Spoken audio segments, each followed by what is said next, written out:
And so he asked for a meeting, and it was in the afternoon, and I again brought Ruth with me because I knew she could speak the Polynesian language, and she understood their ways and everything else.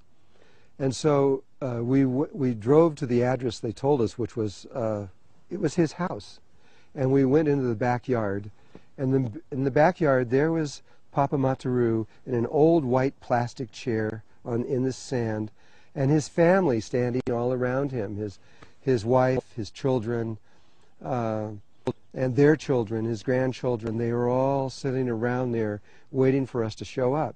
And they had 2 chairs sitting there for Ruth and I.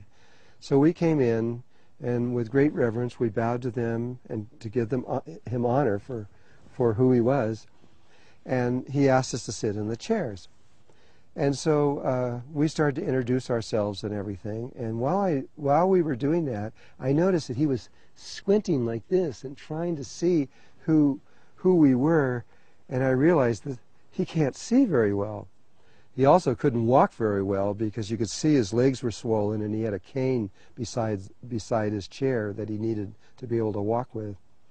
And so he stopped for a moment, and he said, "Come closer. I have to be able to see you."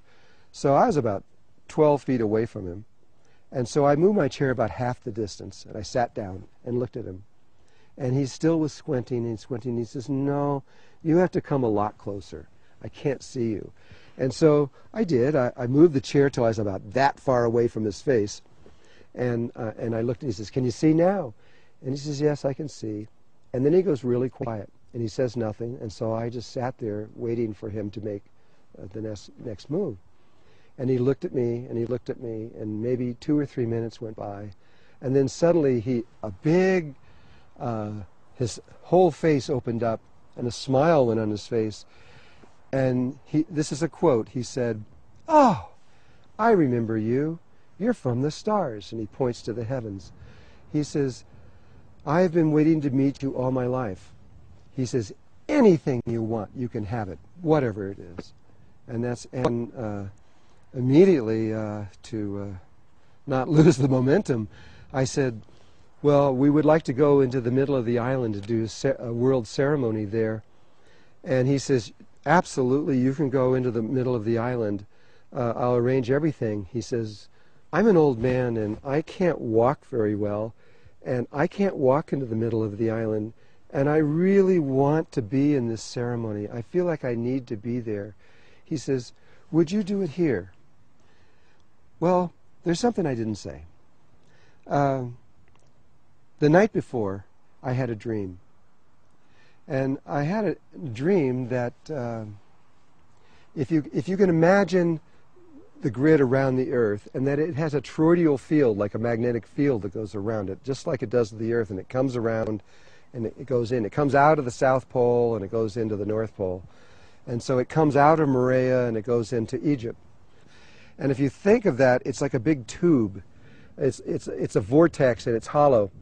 And I was wanting to be in the center of the island, but what was made clear in this dream, it didn't matter where you were on the island, because the tube that we were needed to be within was bigger than the island. And so we could be anywhere on the island. It didn't really make any difference. And then what happened in the dream right after that, it showed me where the ceremony was going to be. It was a very specific place. We were in a bay where the bay came back around, and you could see the land on the other side. It was a big sandy beach, and there was a river that came, an inland river that came out and emptied into the ocean right there, with this wall that ran along one side, a natural wall, and I could see this. And so the next day, when Ruth and I got together to drive to see Papa Mataru, we were just talking, and I told her about I started to tell her my dream, and I got just partly into the dream, and she goes, "I had the same dream." And she finishes the dream. She tells me exactly the same thing, saw the same stuff, and saw the same beach, exactly what it looked like. And I says, "Wow." I says, "This must be, we're supposed to do this."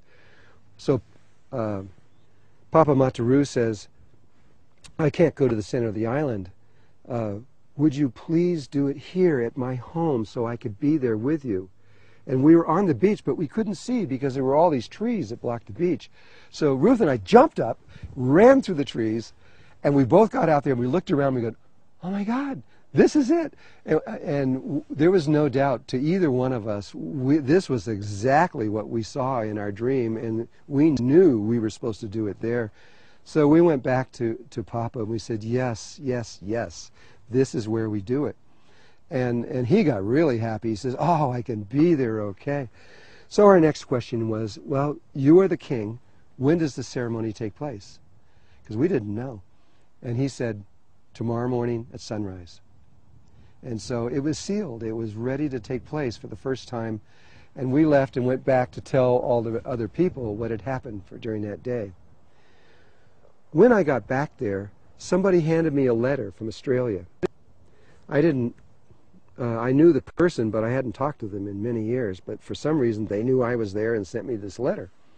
And so I opened the letter up, and it informs me that on the next day, the earth, the sun, and the moon would go into a straight line, and there would be a lunar eclipse, which happened to be on the very day that we were doing this ceremony, and that the shadow of the moon would go directly over the island of Moorea.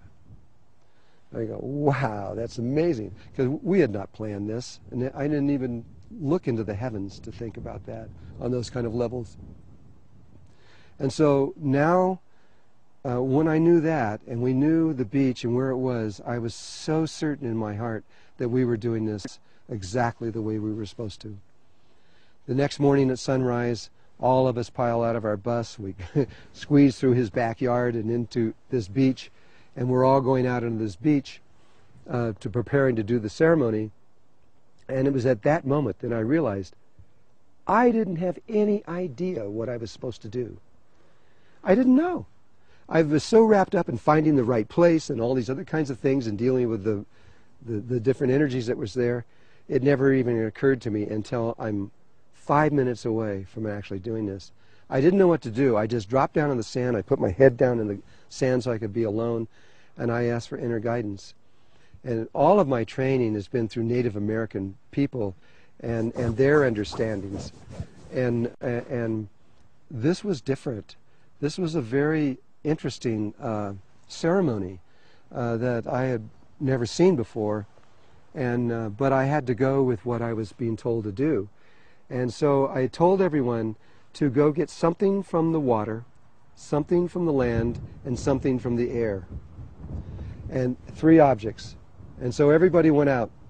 A half an hour later or so, they all came back, and we put these in a sequence of water, earth, air, water, earth, air, all around into my native thing, which was a medicine wheel. It's a circle with a square in the middle for the 4 directions. The ceremony began to unfold in ways, again, that I'd never seen. It was kind of like water, or waves coming in, each wave getting stronger and stronger and stronger, and then relaxing. And the energy moved in exactly that kind of way. Papa Mataru was sitting on the edge of the circle in his plastic chair because he couldn't sit down on the ground, and he was watching all of this. And finally, the ceremony came to a close and to an end. And what that signified was that Mother Earth was at that moment giving birth to the consciousness of a new grid. It was crowning. Now, there are some things we have to understand in just a moment here. There's a little bit more to this. But the birthing process was beginning. It was just beginning to take place.